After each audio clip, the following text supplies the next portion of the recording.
எனக்கு டீசனுக்கு நம்ம ஜிமினோட ஃபன்னாக ரொமான்டிக் ஹஸ்பண்ட் எபிசோட் 65 தான் பார்க்க போகிறோம்.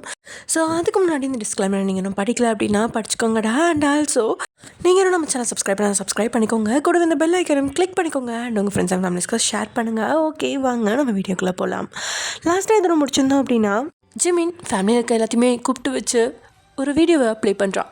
இங்கே கீதாவுக்கு தான் வசமாக சிக்கிட்டோம் அப்படின்னு புரிஞ்சிருச்சு. ஜிமின் வேணும்னு எத்தனை மணிக்கு கல்யாணம் நடந்துச்சு, அதோ அந்த கோவிலை தானே அப்படின்னு சொன்னவன் அந்த கோவிலோட சிசிடிவி ஃபுட்டேஜையும் போட்டு விட்டுருந்தான். அதை பார்த்தவளுக்கு விழி பிதுங்குது. அந்த வீடியோ எல்லாத்தையும் பார்த்த ஜிமின் அம்மா முகத்தில் கோபம் கொப்பளிக்கா. என் குடும்பத்தை அழிக்க வந்த பாவி, ஏண்டி என் வீட்டுக்கே வந்து என் புள்ள செய்யாத தப்புக்கு அவன் மேலே பழிய போட்டு இப்படி சந்தி சிரிக்க வச்சிட்டியே, நீலாம் நல்லா இருப்பியா? உனக்கு என்னடி பாவம் பண்ணா என் பையன் அப்படின்னு ஆவேசத்தில் கீதா பக்கத்தில் உங்கள் அம்மா போக வேகமாக நீங்கள் தான் அவரை தடுத்து நிறுத்தி, அத்தை பொறுமையாக இருங்க அப்படின்னு சொல்கிறீங்க. இதுக்கு மேலே நான் எப்படி பொறுமையாக இருக்கிறது வயன்? தப்பெல்லாம் இவ பண்ணிட்டு என் பையன் மேலே தப்பு இருக்குன்னு எல்லாரையும் நம்ப வச்சிருக்கா. அத்தை யாரும் இங்கே ஜேக்கே தப்பாக நினைக்கல. இந்த பொண்ணு சொன்னதும் எல்லாருமே குழப்பத்தில் தான் இருந்தாங்க. நீங்கள் கொஞ்சம் டென்ஷன் ஆகாமல் இருங்க அத்தை. ஆமாம் ஆமாம் அப்படின்னு ஜிமின் அம்மாவும் இந்த பக்கம் வந்து நின்றுக்க என் மனசு ஆறவே மாட்டேங்குது. எத்தனை தைரியம் இந்த பொட்டச்சிக்கு என் பையன் மேலே எவ்வளோ பெரிய பழைய தூக்கி போட்டிருக்கா. ஜிமினா மட்டும் கண்டுபிடிக்காம இருந்திருந்தா என் பையன் வாழ்க்கையே போயிருக்கும் அப்படின்னு ஜேகேவை பெற்றவங்களோட வயிறு பத்தி எரியுது. அதுக்கப்புறம் ஜேகே வந்து, அம்மா நீ எதுக்கு இவ்வளோ டென்ஷன் ஆகி உன் உடம்ப கெடுத்துக்கிற? உனக்கு பிபி இருக்கு, அமைதியா இருமா. நீ எப்படி நினச்சிக்க இப்படி இருக்க?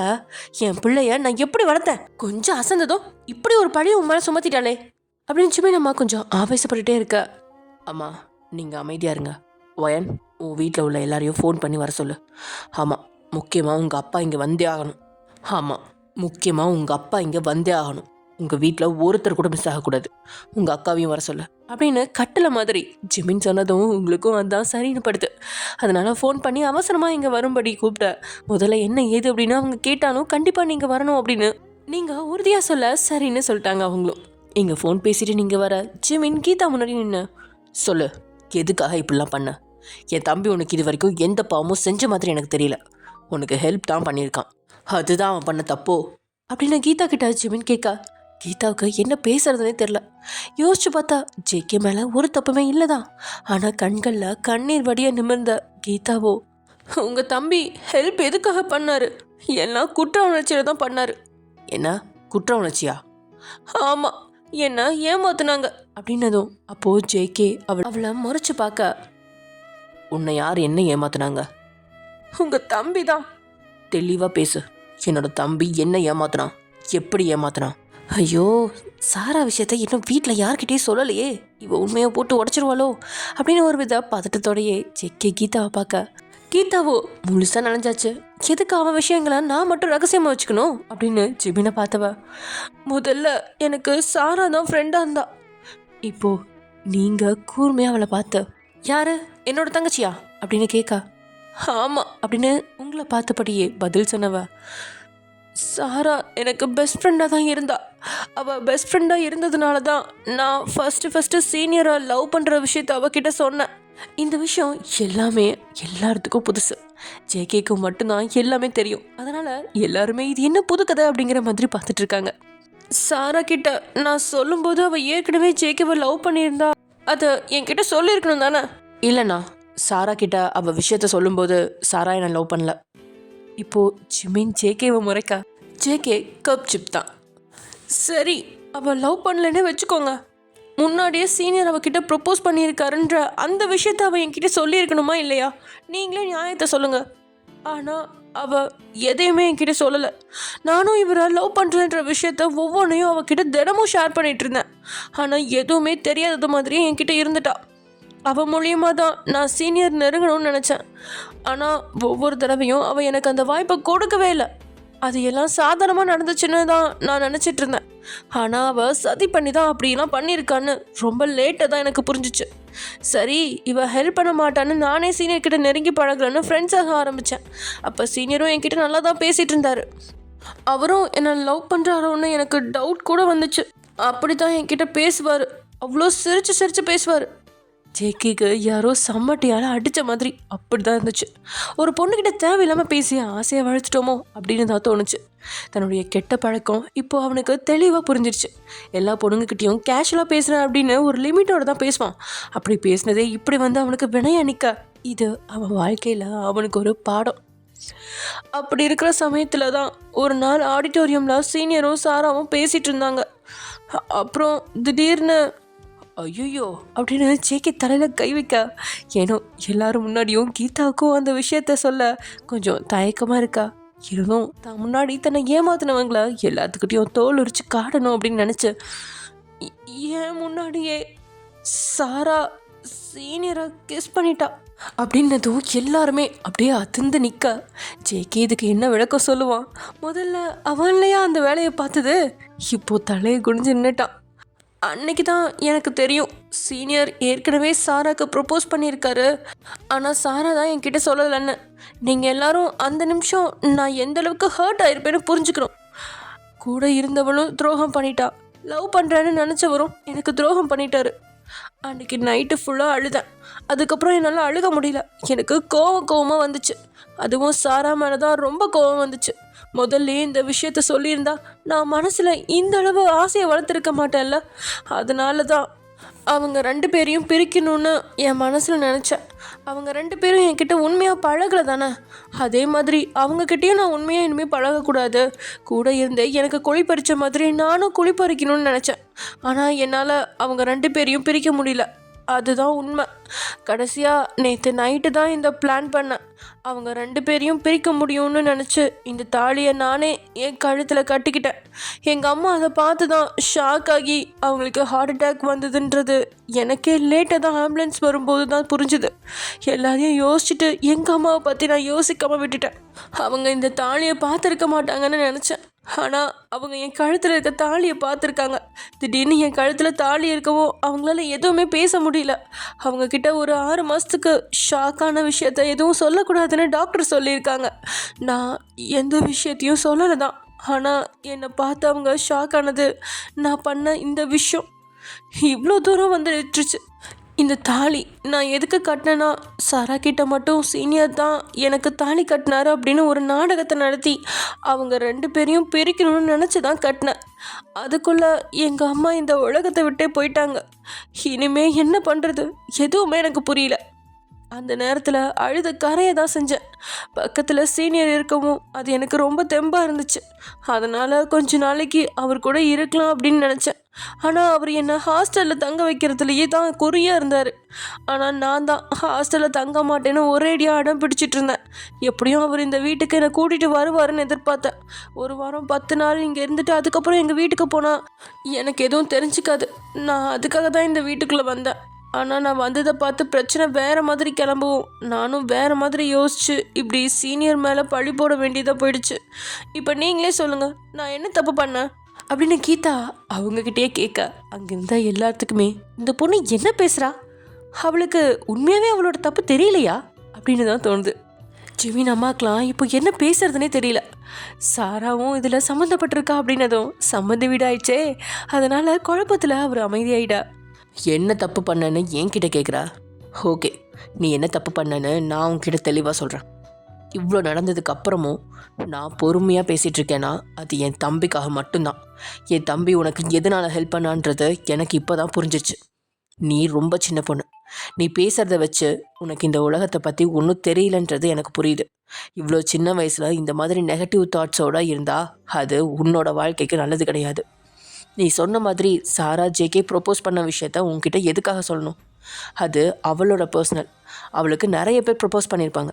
அது எல்லாத்தையும் உன்கிட்ட சொல்ல வேண்டிய அவசியம் அவளுக்கு கிடையாது. அவங்க எல்லாரையும் பாசிங் க்ளவுடாக தான் அவள் பார்த்துருப்பா. அது மாதிரி ஜேகேவையும் நினச்சிருக்கலாம். நீ திடீர்னு ஜேகே லவ் பண்ணுறேன்னு சொல்லும்போது ஜேகே தானே ப்ரொப்போஸ் பண்ணா. ஆனால் சாரா எந்த ரிப்ளையும் கொடுக்கல அவனுக்கு. அப்போ நீ ப்ரொப்போஸ் பண்ணும்போது ஜேகே உன் லவ்வை அக்செப்ட் பண்ணவும் வாய்ப்பு இருக்குன்னு கூட அவள் சொல்லாமல் இருந்திருக்கலாம். இல்லை வேறு காரணமாக கூட இருக்கலாம். இதை நான் சாராவோட பாயிண்ட் ஆஃப் வியூலேருந்து சொல்கிறேன், ஓகேவா? ஏன்னா நீ இவ்வளோ நேரம் பேசினது உன்னோட பாயிண்ட் ஆஃப் வியூ மட்டும்தான். இனிமேல் உனக்கு யாரும் இல்லை. நீ தனியாக தான் இந்த வாழ்க்கையை போராடி வாழணும். அதுக்கு உன் சிந்தனை எப்படி இருக்கணும்னா எல்லாத்தையும் சுற்றி இருக்கணும். அதுக்காக சொல்கிறேன், ஒரு விஷயத்த உன் கண்ணோட்டத்தில் இருந்து மட்டும் பார்க்காத, மற்றவங்க கண்ணோட்டத்தில் இருந்தும் பார்த்ததுக்கு அப்புறம் மட்டும்தான் நீ அதுக்கான தீர்வை கண்டுபிடிக்கணும். அதே மாதிரி ஜேகே, என் தம்பி பற்றி எனக்கு தெரியும். அவனுக்கு கேர்ள் ஃப்ரெண்ட்ஸ் ஜாஸ்தி தான். ஆனால் ஒரு நாள் அவன் கேர்ள் ஃப்ரெண்ட்ஸ் கூட வெளியே அவுட்டிங் போயோ இல்லை வெளி இடத்துலையோ நான் பார்த்தது கிடையாது. ஜஸ்ட் பேசுவான், அவ்வளோதான். அவன் உனக்கு எந்த ஹோப் கொடுத்தான்னு எனக்கு புரியல. இல்லை அவன் சாதாரணமாக பேசினதை தான் நீ பெருசாக எடுத்திருப்பேன்னு நான் நினைக்கிறேன். ஒன்று கேட்குறேன், ஜேகே உன்கிட்ட பேசுகிற மாதிரி மற்ற பொண்ணுங்க கிட்ட பேசியிருக்கானா இல்லையா, அதை மட்டும் சொல்லு அப்படின்னு கேட்க அவ்வளோ ஆமாம் அப்படிங்கிற மாதிரி தலையாட்ட. இதுதான் விஷயம். நீ ஏன் அதை யோசிக்கல? மற்றவங்க கிட்ட பேசுகிற மாதிரி தான் உன்கிட்டையும் பேசியிருப்பான். ஏன்னா நீ அவனை லவ் பண்ண, அதனால் அவன் பேசினதெல்லாம் ஃபுல்லாக உனக்கு லவ் ஃபீலிங்ஸ் தெரிஞ்சிருக்கு. அப்போ தப்பு யார் மேலே? உன் மேலே தான். முக்கியமான விஷயம், கூட இருந்து யாருமே உனக்கு குழி பறிக்கல. ஏன்னா உன்னை பெஸ்ட் ஃப்ரெண்டாக பார்த்ததுனால தான் சாரா உன் காதலை கெடுக்கக்கூடாதுன்னு விலகி நின்று பார்த்துருக்கா. ஒரு பாயிண்டில் நீ சொன்ன மாதிரி சாரா அப்படி நடந்திருக்கான்னா அது அவளையும் மீறி நடந்திருக்கலாம். எக்ஸாக்ட்லிண்ணா. ஆமாம், அது அவளையும் மீறி தான் அப்படி நடந்துக்கிட்டா. அதுக்கு காரணமும் நான் தான் அண்ணா. உன்கிட்ட அப்புறம் வர ஜேகே, நீ சைலண்டாக இரு. உன்கிட்ட எப்படி சொல்கிறதுன்னு எனக்கு தெரியலம்மா. அதே மாதிரி நான் பேசுகிறத நீ எப்படி எடுத்துப்பேன்னு எனக்கு புரியல. ஆனால் நான் ஜேகேவோட அண்ணனாக இல்லாமல் உன்னோட வெல்விஷராக பேசுகிறேன். நான் இப்போ சொல்கிறத புரிஞ்சுக்க ட்ரை பண்ணு. இப்போ நீ படிக்கிற காலேஜில் சீட்டு கிடைக்கிறது எவ்வளோ கஷ்டம்னு உனக்கே தெரியும். அப்படி நீ கஷ்டப்பட்டு தான் அந்த காலேஜில் சீட்டு கிடச்சிருக்கும். அதை நீ எப்படி யூஸ் பண்ணியிருக்கணும்? ஜேகேவும் சரி சாராவும் சரி, அவங்க படிக்கிறாங்களோ படிக்கலையோ அவங்களுக்கு சப்போர்ட் இருக்குது, மணி சப்போர்ட்டும் இருக்குது, பேரண்ட்ஸோட சப்போர்ட்டும் இருக்குது. ஆனால் உனக்கு சரி, இப்போ நீ சொல்கிற மாதிரி இவங்க 2 பேரும் சேர்ந்து உன்னை ஏமாத்துனாங்கன்னே வச்சுப்போம். அதுக்காக நீ ரிவெஞ்ச் எடுக்கிற சரி, ஓகே. இவங்க 2 பேரையும் பிரிச்சுட்டா அதனால் உனக்கு என்ன கிடைக்க போகுது? நான் சொல்லவா? உனக்கு ஒன்றுமே கிடைக்க போகிறது கிடையாது. நீ தான் எல்லாத்தையும் இழந்துட்டு நிற்கிற நிலமை வரும், உங்கள் அம்மாவை இழந்த மாதிரி. காதலை ஃபோர்ஸ் பண்ணி வர வைக்க முடியாது, அதை நீ ஃபஸ்ட்டு புரிஞ்சுக்கணும்.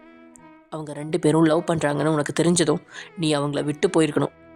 உன் வேலையில் தான் நீ கான்சன்ட்ரேட் பண்ணியிருக்கணும். ஒரு பையன் உன்னை வேணான்னு சொல்லிட்டு போயிருக்கானா அந்த பையன் முன்னாடி நீ வாழ்ந்து காட்டணும். அதுதான் உன்னோட சக்ஸஸ்.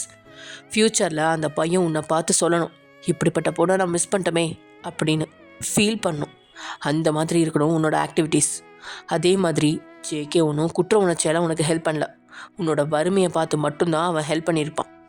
உனக்குன்னு இல்லை, அவனோட ஃப்ரெண்ட்ஸ் எல்லாத்துக்குமே அவன் இந்த மாதிரி நிறைய ஹெல்ப் பண்ணியிருக்கான். ஒரு பொண்ணுக்கு படிப்பில் ஹெல்ப் பண்ணது இதுதான் ஃபர்ஸ்ட் டைம். ஆனால் அவன் உனக்கு எல்லா விதத்துலேயும் ஹெல்ப் பண்ணியிருக்கான்றது எனக்கே இப்போ தான் தெரியும். சாராவும் சரி ஜேகேவும் சரி உனக்கு இப்போ வர நல்ல ஃப்ரெண்ட்ஸாக மட்டும்தான் இருந்திருக்காங்க. நீ பண்ண காரியத்தால் அவங்களோட ஃப்ரெண்ட்ஷிப்பை நீ இழந்துட்ட. இனிமேல் கண்டிப்பாக அவங்க 2 பேரும் நார்மலாக உங்ககிட்ட பழகிறது உனக்கும் கஷ்டம், அவங்களுக்கும் கஷ்டம். அதனால் இவங்களை விட்டு விலகி போகிறது உனக்கு நல்லது. ஜிமின் பேச பேச கீதா அமைதியாகவே நிற்கிறான். ஜிமினுக்கு ஏற்கனவே பொறுமை கம்மி. இது பொண்ணு விஷயம் அப்படிங்கிறதால தான் அவன் இவ்வளோ தூரம் பொறுமையாக கையாண்டது. அதுவும் தன்னோட தம்பியோட பேர் கெட்டுடக்கூடாது அப்படிங்கிறதால ரொம்பவே கவனமாக இருந்தான். இதில் சாரா வேற இன்வால்வ் ஆகிருக்கறனால இன்னும் கவனமாக இந்த விஷயத்த எடுத்துகிட்டு போகணும் அப்படின்னு பொறுப்போட அவன் கீதா கிட்ட நடைமுறையை சொல்லிகிட்டு இருக்கா. அவள் அப்படி அமைதியாக நிற்கிறது ஒரு வித கோபத்தை தான் அவங்களுக்கு கொடுத்துட்ருக்கு. எல்லாத்தையும் தப்பாக புரிஞ்சுக்கிட்டு இப்படி அவளுக்கு இருந்த ஒரு அம்மாவையும் இழந்து என்ன பண்ணுறோம் ஏது பண்ணுறோன்னு எதுவுமே தெரியாமல் இப்படியா இருப்பா அப்படின்னு யோசிக்க ஜிமினுக்கு தலைவலியே வந்துருச்சு. அவள் செஞ்சது தப்பு இல்லை அப்படின்னு அடித்து வேற பேசுகிறா. ஜிமினுக்கு எப்பயுமே அவனோட குடும்பம் தான் முதல்ல, அதுக்கப்புறம் தான் மற்றவங்க. ஆனால் ஏனோ கீதாவோட நிலைமையை பார்க்கும்பொழுது அவனுக்கு இறக்கமாக தான் இருக்குது. ஆனால் ஒரு சிலருக்கு இறக்கமே பார்க்கக்கூடாது, அப்படிப்பட்டா நம்மையே விழுங்கிடுவாங்க. அதனால தான் ஜிமின் கொஞ்சம் கட் அண்ட் ரைட்டாக அவகிட்ட பேச கீதாவோட அமைதி அவள் யோசிக்கிறா அப்படிங்கிறத கொஞ்சம் லேட்டாக தான் அவனுக்கு உணர்த்துது. சரி, நீ நல்லா யோசிச்சு நாளைக்கு காலையில் ஒரு முடிவை சொல்லு. இப்போ எல்லாரும் வந்துடுவாங்க, நீ அவங்க முன்னாடி நிற்க வேணாம், கெஸ்ட் ஹவுஸ்க்கு போ, அவங்க முன்னாடி வந்துடாத, அவ்வளோதான் என்னால் சொல்ல முடியும் அப்படின்னு ஜிமின் சொன்னதும் அவளும் ஒருவித பயத்தோடையே மனசளவில் வேகமாக செயல்பட்டு அந்த இடத்த விட்டு அவுட் ஹவுஸ்க்கு உள்ளே போய் கதவை மூடிக்கிட்டான். சரி, அவள் கதவை மூடினதும் உங்கள் வீட்டிலேருந்து எல்லாரும் வந்து இறங்க. ஜிமின் என்ன செய்கிறான் அப்படின்னு யாருக்குமே புரியல. இப்போது எதுக்காக அந்த பொண்ணை அனுப்பிட்டான், வர்றவங்களுக்கு என்ன பதில் சொல்கிறது அப்படின்னு எல்லாருமே குழப்பத்தில் இருக்கா. ஜிமினோ, வாங்க மாமா, வாங்கத்த அப்படின்னு அவன் கொஞ்சம் சவுண்டாகவே உங்களோட அப்பாவை அவன் கூப்பிட, நீங்கள் ஜிமின் முகத்தை பார்க்க அப்படி தான் கோபம் கொப்பளிக்குது. வயன் ரொம்ப அர்ஜென்ட்டாக கூப்பிட்டா, அதனால் எல்லாமே போட்டதை போட்டபடி போட்டுட்டு இங்கே வந்துட்டோம். என்ன விஷயம் சம்பந்தி? அது அப்படின்னு ஜிமினோட அம்மா ஆரம்பிக்க முன்னாடியே, நான் தான் மாமா கூப்பிட்டேன் உங்கள் எல்லாரையும் அப்படின்னு சொன்னவன், ஜேகே இங்கே வா அப்படின்னு அவனை கூப்பிட்டு அவன் தோளில் கையை போட்டு, என் தம்பியை தப்பானவன்னு சொன்னீங்களே, அது எதனால் நீங்கள் அப்படி சொன்னீங்கன்னு நான் தெரிஞ்சுக்கலாமா? இப்போ எதுக்கு இதை பற்றி கேட்குறீங்க? இதுக்காக தான் கூப்பிட்டீங்களா? நீங்கள் சொல்லுங்க மாமா அப்படின்னு ஜிமின் அதுலேயே நிற்க, அவங்க கூட வந்த சாராவோ தான் அம்மாவோட கையை பிடிச்சபடியே யாரையும் நிமிர்ந்து பார்க்காம அப்படியே தான் நின்றுட்டுருக்கா. அவளுக்கு முக்கியமாக ஜேகேவை பார்க்க முடியல. அதனால தான் அவள் குனிஞ்சிட்ருக்கா. இன்னும் அவங்களோட காதல் விவகாரம் வீட்டில் எல்லாத்துக்கும் தெரியும் அப்படிங்கிற செய்தி தெரிஞ்சா என்ன ஆவாளோ. என்ன விஷயம்னு தெரியலனாலும் ஜிமினோட சீரியஸான முகத்தை பார்த்த உங்கள் அப்பாவோ, அன்றைக்கி கால் வலின்னு உங்கள் அத்தையை ஹாஸ்பிட்டலில் அட்மிட் பண்ண போயிருந்தேன். அந்த டைமில் தான் உங்கள் தம்பி வேறு ஒரு பொண்ணு இல்லை அவர் கூட்டிகிட்டு வந்தாரே, அந்த பொண்ணு கூட நெருக்கமாக பப்ளிக் பிளேஸ்னு கூட பார்க்காம அத்தனை நெருக்கமாக உட்காந்து தோளில் சாஞ்சு கொஞ்சிகிட்டு இருந்தாங்க. அவங்கள பார்த்து நிறைய பேர் முகத்தை சுழிச்சிட்டு போனாங்க. அதில் நானும் ஒருத்தர். இப்போ சொல்லுங்கள், நான் சொன்னதில் ஏதாவது தப்பு இருக்கா? நான் சொன்னது பொய்ன்னு நீங்கள் நினச்சாலும் சாரா இங்கே வா அப்படின்னு சாராவையும் கூப்பிட்டுவிட்டு அவளோ அதை பார்த்துருக்கா அப்படின்னு உங்கள் அப்பா சொல்லதும் ஜிமினும் சரி ஜேகேவும் சரி 2 பேருமே சாராவை அதிர்ந்து பார்க்க, ஆனால் அவளோ யாரையும் பார்க்காம கீழே குனிஞ்சிட்ருக்கா.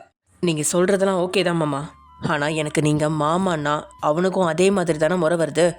அந்த இடத்துல அவன் பக்கத்தில் போய் யார் இந்த பொண்ணு பப்ளிக் பிளேஸில் ஏன் இப்படி உட்காந்துருக்கீங்கன்னு கேட்டு அவன் கன்னத்தில் அற விட்டுட்டு வர்றதுக்கும் உங்களுக்கு முழு உரிமை இருக்குமாம்மா. ஏன் நீங்கள் அப்படி கேட்காம இருந்தீங்க? இதுவே நான் அப்படி இருந்தால் நீங்கள் பேசாமல் இருந்திருப்பீங்களா? என்ன மாப்பிள்ள பேசுகிறீங்க? நீங்களும் உங்கள் தம்பியும் எனக்கு எப்படி ஒரே மாதிரி வரும்? அப்படித்தான் மாமா உங்கள் மனசில் இருக்கணும். நான் மட்டும் உங்களுக்கு பெருசாக தெரியக்கூடாது. என் குடும்பத்தில் உள்ள எல்லாத்துக்கும் நீங்கள் ஈக்குவலாக இம்பார்ட்டன்ஸ் கொடுங்க. இந்த விஷயம் இம்பார்ட்டன்ஸ் கொடுக்கறத பற்றி இல்லை மாப்பிள்ள. எனக்கு உங்ககிட்ட மட்டும்தான் உரிமை எடுத்து பேச முடியும். உங்கள் தம்பிக்கிட்ட நான் எந்த விதத்தில் உரிமை எடுக்க முடியும்னு சொல்லுங்கள். அப்படியே நான் கோவமாக பேசினாலும் ஏதாவது என் முகத்தில் அடித்த மாதிரி பேசுகிறதுக்கு எவ்வளோ நேரம் ஆயிடும் உங்கள் தம்பிக்கு? இதுதான் மாமா என்னை ரொம்ப காயப்படுத்துது. இவ்வளோ நாள் அவன்கிட்ட பழகிருக்கீங்க தானே? இது வரைக்கும் உங்ககிட்ட ஏதாவது ஒரு ஆட்டிடியூட் காட்டியிருப்பானா? இது வரைக்கும் அவன் உங்ககிட்ட எவ்வளோ மரியாதையாக நடந்திருப்பான். அந்த ஒரு இன்சிடெண்ட்டை ஸ்கிப் பண்ணிவிட்டு மட்டும் பாருங்கள், உங்களுக்கே உண்மை என்னன்னு தெரியும் அப்படின்னு சொல்லவும் ஜேகே அப்படின்னு நிமிர்ந்து நிற்கிறான். சொல்லு, அன்னைக்கு என்ன நடந்துச்சு ஹாஸ்பிட்டலில் அப்படின்னதும் ஜேகேக்கு சாராவோட அப்பா கிட்ட இந்த விஷயத்த சொல்கிறத விட சாராக்கு இதை தெளிவுபடுத்தணும் அப்படின்ற வேகமே அதிகமாக இருக்கா. அண்ணா அது வேணும்னு எல்லாம் அப்படி உட்காரல. நான் தான் சொன்னேன்ல, அந்த கீதாவுக்கு நான் நிறைய ஹெல்ப் பண்ணியிருக்கேன். அவளோட அம்மாவுக்கு ஹார்ட் அட்டாக்னு ஹாஸ்பிட்டலில் இருந்தப்ப திடீர்னு அந்த பொண்ணு என் மேலே சாஞ்சிருச்சு. அழுதுகிட்டே ஒரு பொண்ணு சாயவும் அதை தப்பான கண்ணோட்டத்தில் என்னால் பார்க்க முடியலண்ணா. ஒரு ஃப்ரெண்டாக அவள் தோலை தட்டி கொடுத்து ஆறுதல் தான் சொன்னனே தவிர அந்த நேரத்தில் என் மனசில் வேறு எதுவும் இல்லை. ஆனால் அங்கிள் இப்படி சொல்லும்போது என்னோடய மடத்தனம் எனக்கு தெளிவாக புரியுது அப்படின்னு ஜேகே சொல்ல, இங்கே உங்கள் அப்பாவோட பார்வையோ இப்படி சொன்னால் நம்பிடுவோமா அப்படிங்கிற மாதிரி இருக்கா. ஓகே மாமா, நீங்கள் கண் கூட பார்க்குறது எல்லாமே உண்மை கிடையாது. அதை விசாரித்து பார்த்தா தான் அதில் இருக்கிற உண்மை தெரியும் அப்படின்னு பேசிகிட்டு இருக்கும்பொழுது அடுத்ததாக சரவணன் மீனாட்சி வந்துட, வாங்க அப்படின்னு அவங்களையும் அழைச்சிட்டு உட்கார வச்சுவேன். அன்னைக்கு நடந்த குழப்பத்துக்கு விட தெரியாமல் போயிடக்கூடாது இல்லையா? என் தம்பியா நீங்கள் எல்லாம் தப்பானவங்களாம் நினச்சிடக்கூடாது இல்லையா? அதுக்காக தான் அப்படின்னு சொன்னபடியே ப்ரொஜெக்டரை ஆன் பண்ண அதில் தெளிவாக கீதா பேசினதை கேட்டவங்களுக்கும் உள்ளுக்குள்ளே ஷாக்கு தான். ஆனால் முகத்தில் எதையும் காட்டிக்கல. அதை பார்த்து சரவணன் மீனாட்சி 2 பேரும் ஒருத்தர் பார்த்துக்க. சாரா மட்டும்தான் அதை ஒரு வித நிம்மதியோட பார்த்துட்ருக்கா. அவளை பார்த்தோம் பார்க்காத மாதிரி நின்றுட்டு இருந்த ஜேகேவோட பார்வையில் அது தப்பாமல் விழுகுது. அவளோட அந்த நிம்மதியான பார்வையே அவனுக்கு உள்ளுக்குள்ளே ஒரு வித நிம்மதியை கொடுக்குது. கீதா பேசினதை கேட்டதுக்கப்புறம் அடுத்தடுத்த சிசிடிவி காட்சிகளை போட்டு அதில் தெளிவாக கீதா ஜேகேவை மாட்டி விட்டது அவங்க எல்லாத்துக்கும் புரிஞ்சிருச்சு. அவங்க அங்கே ப்ரொஜெக்டரை பார்த்துட்ருக்க அந்த கேப்பில் ஜேகே தான் அண்ணன் கிட்ட, அண்ணா ப்ளீஸ் இப்போதைக்கு சாரா விஷயத்த அவங்க அப்பா கிட்ட சொல்லாதீங்க அப்படின்னு ஜிமின் கிட்ட ஜேகே கெஞ்சாத குறையாக கேட்க அவனை பயங்கரமாக முறைச்சி பார்த்து ஜிமினோ, எதா எப்போ பண்ணணும்னு எனக்கு தெரியும், நீ வாயை மூடிட்டே இரு, எவ்வளோ பெரிய விஷயத்தை இழுத்து விட்டுருக்கேன்னு உனக்கு தெரியுமா அப்படின்னதும் ஜேகேக்கு தான் அண்ணன் கிட்ட அதுக்கு மேலே எதுவும் பேச முடியல. உங்கள் மனசில் ஓடினதும் இதுதான், அவசரப்பட்டு சாரா விஷயத்த அப்பா கிட்ட இப்போ சொன்னால் கண்டிப்பாக பெரிய பிரச்சனையே வெடிக்கும் அப்படின்னு நினச்சிட்டு கமுக்கமாக இருந்துக்கிறீங்க. எங்கள் ஸ்க்ரீனில் ஓடின எல்லாத்தையும் பார்த்ததுக்கப்புறம் எல்லாத்துக்கிட்டேயும் மௌனம் மட்டும்தான். இது எப்படி ஆரம்பிக்கிறது அப்படின்னு தெரியாமல் அவங்க மௌனம் காக்க அவங்களே பேசிட்டோம் அப்படின்னு ஜிமின் வீட்டில் இருக்கிறவங்களும் அமைதியாக இருக்க. ஒரு கட்டத்துக்கு மேலே அந்த அமைதி பிடிக்காம, எனக்காக தான் என்கிட்ட நிரூபிக்கிறதுக்காக தான் இத்தனை ஏற்பாடும் நடக்குதா அப்படின்னு உங்கள் அப்பாவும் உள்ளுக்குள்ளே ஒரு வித என்ன தோண ஜிமினை பார்த்தவர், நான் வேணும்னு உங்கள் தம்பி மேலே பழி போடலாமாப்ல, வெளியே அவர் அப்படி பார்த்ததுனால எனக்கு அப்படி தோணுச்சு, அதனால் அப்படி சொல்ல வேண்டியதாக போச்சு. சரி, நீங்கள் சொல்லிட்டு போயிட்டீங்க மாமா. இப்போ சொல்லுங்கள், என் தம்பி நீங்கள் நினைக்கிற மாதிரி ஆளா? இந்த ஆதாரத்தை பார்த்ததுக்கப்புறமும் நான் அப்படி பழி போட்டேன்னா எல்லாருக்கும் நான் முட்டாளாக தான் தெரிவேன். ஒத்துக்கிறேன் மாப்பிள்ள, உங்கள் தம்பி மேலே எந்த தப்பும் இல்லைன்னு. இது மட்டும் போதாது மாமா, இனிமேல் நீங்களும் எங்கள் குடும்பம்தான். அதை நீங்கள் உங்கள் மனசில் நல்லா பதிய வச்சுக்கோங்க. இது மாதிரி எங்கள் வீட்டில் உள்ளவங்க தப்பு பண்ணால் கண்டிக்கிறதுக்கு உங்களுக்கு ஃபுல் ரைட்ஸ் இருக்குது. நான் சும்மா பேச்சுக்கு சொல்லலை, உண்மையாகவே தான் சொல்கிறேன். உங்கள் மேலே எனக்கு பெரிய வருத்தம் மாமா. இந்த விஷயத்தை பார்த்தப்பவே நீங்கள் என்கிட்ட சொல்லியிருந்ததா அது வேறு மாதிரி இருந்திருக்கும். ஆனால் நீங்கள் அதை பார்த்து உங்கள் மனசுக்குள்ளே இவ்வளோ நாள் வச்சுக்கிட்டு இப்படி ஒரு சந்தர்ப்பம் வரும்போது உங்கள் வன்மத்தை கக்குற மாதிரி இல்லையா நீங்கள் பேசினது இருக்கு? என்ன மாப்பிள்ள, பெரிய பெரிய வார்த்தை எல்லாம் பேசுகிறீங்க. எனக்கு என்ன வன்மம் இருக்க போகுது? நீங்கள் அப்படி நினைக்கலனாலும் நீங்கள் நடந்துக்கிட்ட முறை அப்படி தான் இருந்துச்சுன்னு சொல்கிறேன் மாமா. அதனால் எந்த ஒரு விஷயமா இருந்தாலும் நீங்கள் கண்டிங்க, இல்லை என்கிட்ட சொல்லுங்கள் தாராளமாக அப்படின்னு ஜிமின் உங்களோட அப்பா கிட்ட மரியாதையாக அதே நேரத்தில் தன்னுடைய கோபத்தையும் காட்டிகிட்டு இருக்கான். அடுத்ததா சரவணன் நீங்கள் அப்படின்னு ஆரம்பிக்கிறதுக்கு முன்னாடியே, சார் என்னை நீங்கள் இந்த இடத்துக்கு கூப்பிட்டுருக்கவே வேணாம். நீங்கள் சொன்னால் நான் நம்பாமல் இருக்க போகிறேன்னா என்ன? ஏதோ நான் சந்தேகப்பட்டு பார்த்த மாதிரி என்னை வர சொல்லி இதெல்லாம் காட்டுறீங்க. கஷ்டமாக இருக்குது சார். இல்லை சரவணன், எல்லாத்தையும் வெளிப்படையாக காட்டிடுறது ரொம்ப நல்லது. அன்னைக்கு நீங்களும் தான் இருந்தீங்க. ஒரு நாள் இல்லாட்டி ஒரு நாள் உங்கள் மனசுலையும் என் தம்பியை பற்றி ஏதாவது ஒரு எண்ணம் வந்துடக்கூடாது இல்லையா? அதனால அப்புறம் அத்தை உங்களுக்கு மாப்பிள்ள அப்படின்னு உங்கள் அம்மா பாவமாக பார்க்க ஒரு சிரிப்போட அவரை கடந்தவன். மீனாட்சி, உங்களுக்கு எந்த டவுட்டும் இல்லை தானே? என் வீட்டுக்காரர் சொன்னது தான் எனக்கும். எங்களை நீங்கள் கூப்பிட்ருக்கவே வேணாம் ஜிமீன் அப்படின்னு மீனாட்சியும் பேச்சை முடிச்சுக்க. அடுத்து என்ன பேசுறதுன்னு யாருக்குமே தெரியல. சாரா கிட்ட மட்டும் கேட்கல. சாரா எதிர்பார்த்தாதான் தாங்கிட்டையும் ஏதாவது கேட்பாங்களோ அப்படின்னு பதட்டமாக அவன் நின்றுட்டு இருக்கா. ஜிமீன் அவ பக்கத்தில் கூட திரும்பல. சரி, ஓகே, வீட்டில் போட்டது போட்டபடி வந்திருப்பீங்க. கிளம்புறதுனா கிளம்புங்க. உங்கள் வேலையை விட்டு இங்கே வந்ததுக்கு ரொம்ப நன்றி அப்படின்னு ஜிமின் சொல்ல, டேய் ஜிமின், என்ன வீட்டுக்கு வந்தவங்களா இப்படி போக சொல்கிற அப்படின்னு கண்டிப்போட பேசின ஜிமினோட அம்மா, சமந்தி எல்லாரும் சாப்பிட்டு தான் போகணும் அப்படின்னு அவசர அவசரமாக ஜிமினோட அம்மா கிச்சனுக்குள்ளே போக, அதெல்லாம் ஒன்றும் வேணாம் சமந்தி, மாப்பிள்ளை சொன்ன மாதிரி எல்லாத்தையுமே அப்படியே போட்டபடியே வந்துட்டோம். போய் தான் வேலை இருக்குது. வீட்டிலேயே சமைக்க சொல்லிட்டு தான் வந்திருக்கேன். சமைச்சிருப்பாங்க, அது வேஸ்ட்டாக போயிடும். இன்னொரு நாள் வரோம் அப்படின்னு சொல்லிட்டு உங்களோட குடும்பம் கிளம்ப போக, நீங்கள் தான் அப்பா சாரா ஈவினிங் அனுப்பி விடட்டுமாப்பா அப்படின்னு கொஞ்சம் கெஞ்சலாக கேட்க, ஏனோ இப்படி ஒரு விஷயம் நடந்ததுக்கப்புறம் அவரால் உங்ககிட்ட மறுத்து சொல்ல முடியல. அதனால் சரி, ஆனால் இருட்டுறதுக்கு முன்னாடி அனுப்பி விட்டுருமா அப்படின்னு சொல்லிட்டு போயிட்டாரு. அதே மாதிரி தான் சரவணனும் அப்படியே கம்பெனியிலேருந்து வந்திருக்கா. அவனும் கிளம்பிட்டான் மீனாட்சி கூட. நீங்கள் இப்படி ஏதாவது செய்வீங்க அப்படின்னு தான் ஜெமின் அமைதியாக இருந்தான். அது மாதிரி நீங்களும் அவங்கள அனுப்பி விட்டுட்டு சாரா கூட உள்ளே வர, சாராவும் வந்ததுலேருந்து ஒரு வார்த்தை பேசலை. இப்போ நீங்கள் கூட எதுக்காக அவளை பிடிச்சு வச்சுருக்கீங்க அப்படின்னு தெரியாமல் ஒரு வித குழப்பத்திலே தான் உங்கள் கூட வர்றா சாரா. ஜிமினோ தான் வீட்டினர் எல்லாருமே அவங்க ரூமுக்கு போகும்படி சொல்லிட்டு ஜேகேவை கூப்பிட்டுட்டு அவன் ரூமுக்கு போக, நீங்களும் சாராவை கூப்பிட்டுக்கிட்டு அவங்களோட ரூமுக்கு தான் போகிறீங்க. ஜிமினும் போகிறதுக்கு முன்னாடி சாரா விஷயம் யாருக்கும் தெரியக்கூடாது அப்படின்னு தான் அக்கா அம்மா கிட்ட சொல்லிட்டே தான் அவன் ரூமுக்குள்ளே நுழைஞ்சிருந்தான். சாராவோட நீங்கள் உள்ள நுழையும் போது ஜேகே ஜிமின் இருக்கிறத பார்த்த சாரா ஒரு வித தயக்கத்தோட அக்கா பின்னாடி ஒளிய ரூமுக்குள்ளே வந்துட்டோம் அப்படின்ற தைரியத்தில் அந்த ரூம் கதவை தாழ் போட்ட நீங்களோ யோசிக்கவே இல்லை. அடுத்த நிமிஷம் சாராவோட கன்னத்தில் ஓங்கி அரைஞ்சிட்டீங்க.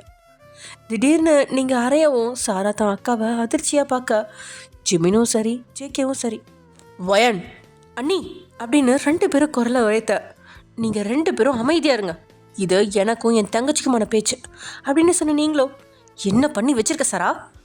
அக்கா, நான் என்ன பண்ணேன்? நீ ஒன்றுமே பண்ணலையா? எவ்வளோ பெரிய விஷயம் நடந்திருக்கு தெரியுமா? எல்லாம் உன்னால தான் அக்கா அப்படின்னு சொல்லும்போது சாரா கண்களில் கண்ணீர் தேங்கிட. அதை தூரத்துலேருந்து பார்த்த ஜேகேக்கு அவ்வளோ வலிக்குது. அவளோட கண்ணீரை கீழே வழிய விடாமல் துடைக்க கை அப்படியே பறக்குது. ஆனால் எதுவும் முடியாதே. அந்த கீதா உன்னோட பெஸ்ட் ஃப்ரெண்டுன்னு சொல்கிறா, உண்மையா? ஆமாக்கா. அப்படின்னா அவன் ஜேகேவை லவ் பண்ணுறதா உன்கிட்ட தான் ஃபஸ்ட்டு சொன்னலாம். சாரா இதுக்கு தலையை மட்டும் ஆட்ட, ஜேகே இங்கே வா அப்படின்னதும் அவங்க பக்கத்தில் போய் ஜேகேவும் நிற்கிறான். சாரா, ஜேகே உனக்கு ப்ரப்போஸ் பண்ணனா அப்படின்னு நீங்களும் கேட்க, 2 பேத்துக்குமே ஒரு வித பதட்டம். அது எப்படி சொல்கிறது அப்படின்னு சாரா தயங்கி நிற்க, ஏய் உன்கிட்ட தாண்டி கேட்குறேன். அது அது அப்படின்னு நிமிர்ந்தவ ஜேகேவை பார்த்த உடனே பார்வையை திருப்பினவ மறுபடியும் தலையை ஆட்ட, வாயில் என்ன கொழுக்கட்டையை வச்சிருக்கா, வாயை திறந்து சொல்லு. அது ஆமாக்கா. எப்போ சொன்னா? அது அப்போ காலேஜ் சேர்ந்த புதுசில். அப்போ கீதா அவங்க கூட ஃப்ரெண்டாக இருந்தாளா? இல்லைக்கா. அப்படின்னா ஜேகே கீதாவை லவ் பண்ணுறேன்னு சொல்லும்போது ஜேகே உனக்கு ப்ரொப்போஸ் பண்ணி ரொம்ப நாளாக இருக்குது, ரைட்? ஆமாம் அப்படின்னு தலையாட்டினவன் எப்படி இதெல்லாம் உங்களுக்கு தெரியும் அப்படிங்கிற மாதிரி சாரா பார்க்க எல்லா விஷயத்தையும் கீதா ஒன்று விடாமல் சொல்லிட்டா. அவள் இந்த ஆதாரம் எல்லாமே காட்டினதும் வசமாக மாட்டிக்கிட்டால. ஸோ எதுக்கு இப்படி பண்ணுன்னு கேட்டதுக்கு அவன் நடந்த விஷயம் எல்லாத்தையும் சொல்லிட்டா. நீங்கள் 2 பேரும் சேர்ந்து சதி பண்ணி அவளை ஏமாத்துன மாதிரி அவளே ஒரு கற்பனையை உருவாக்கி உங்களை பழிவாங்க கிளம்பியிருக்கா அப்படின்னு நீங்கள் பேசிக்கிட்டே போக ஜிமின் உங்களை எப்படி தான் பேசி சமாளித்தாலும் உங்களுக்கு இந்த விஷயத்தில் மனசு கேட்கவே இல்லை. அவள் உன்னோட ஃப்ரெண்டு தானே. அவள் ஜேகேவை லவ் பண்ணுறேன்னு சொல்லும்போது ஜேகே உனக்கு ப்ரொப்போஸ் பண்ண விஷயத்த நீ ஏன் அவகிட்ட மறைச்ச? அது வேணும்னு மறைக்கலக்கா, எனக்கு சரியாக தெரியல ஜேகே மேலே எந்த மாதிரி ஃபீலிங் இருக்குன்னு. அப்படி இருக்கும்போது நான் ஏதாவது பேசி அவன் மனசை காயப்படுத்தி விட வேணான்னு தான் நினச்சி அந்த நேரத்தில் அந்த விஷயத்த சொல்லாமல் விட்டேன். அதுவும் அவள் அவ்வளோ ஆர்வமாக சந்தோஷமாக வந்து என்கிட்ட அந்த விஷயத்த சொல்லும்போது அவளுக்கு ஹெல்ப் பண்ணணும்னு தான் தோணுச்சே தவிர இப்படி பேசி அவளை அப்செட் பண்ணணும்னு தோணல அக்கா. நீ பண்ண தப்புனால தான் இந்த விஷயம் இப்படி வளர்ந்துருக்கு. அப்போவே நீ ஜேகே உனக்கு ப்ரொப்போஸ் பண்ணதை சொல்லியிருந்தா அவளும் மனசில் ஆசையை வளர்த்துருக்க மாட்டா. அப்படி மனசில் ஆசை வளர்ந்துருந்தாலும் அவளுக்கு அந்த ஷார்ட் டைமில் மறக்க கொஞ்சம் ஈஸியாக இருந்திருக்கும். ஆனால் இப்போ எல்லாத்தையும் காம்ப்ளிகேட் பண்ணி வச்சிருக்க சாரா. அண்ணி அவள் எதுவும் ஜேகே நான் சாரா கிட்ட பேசிகிட்டு இருக்கேன் அப்படின்னதோ மறுபடியும் வாய முடுற நிலைமை ஆகி போயிடுச்சு ஜேகேக்கு. இந்த விஷயத்த தான் அவளும் சொன்னான். முன்னாடியே சாரா சொல்லியிருந்தா இந்த அளவு ஆசையை வளர்த்துருக்க மாட்டேன் அப்படி இப்படின்னு. ஒரு பொண்ணுக்கு என்ன ஒரு தைரியம் இருந்திருக்கு. அவளே தாலி கட்டிக்கிட்டு இதோ இவன் தான் கட்டினான்னு என்ன ஒரு நடிப்பு. முதல்ல எனக்கும் அந்த பொண்ணு மேலே அவ்வளோ கோவம் வந்துச்சு தான். ஆனால் அந்த பொண்ணு இதெல்லாம் அழுதுகிட்டு சொல்லும்போது என் மனசு தாங்கலை. அதனால தான் நான் எதுவும் அந்த பொண்ணு திட்டாமல் அமைதியாக இருந்தேன் அப்படின்னு உங்களோட ஆதங்கமும் தீராமல் பேசிக்கிட்டே இருக்கீங்க. இங்கே ஜேகேவும் ஜிமினும் முழு பிதுங்கி போய் நின்றுட்டு இருக்காங்க உங்களை சமாதானப்படுத்த வழி தெரியாமல். ஓகே ஃப்ரெண்ட்ஸ், இதோட இந்த எபிசோட முடிச்சுக்கலாம். நெக்ஸ்ட் எபிசோட எனக்கு போகுது அப்படிங்கிறத நெக்ஸ்ட் எபிசோட பார்க்கலாம். Okay bye.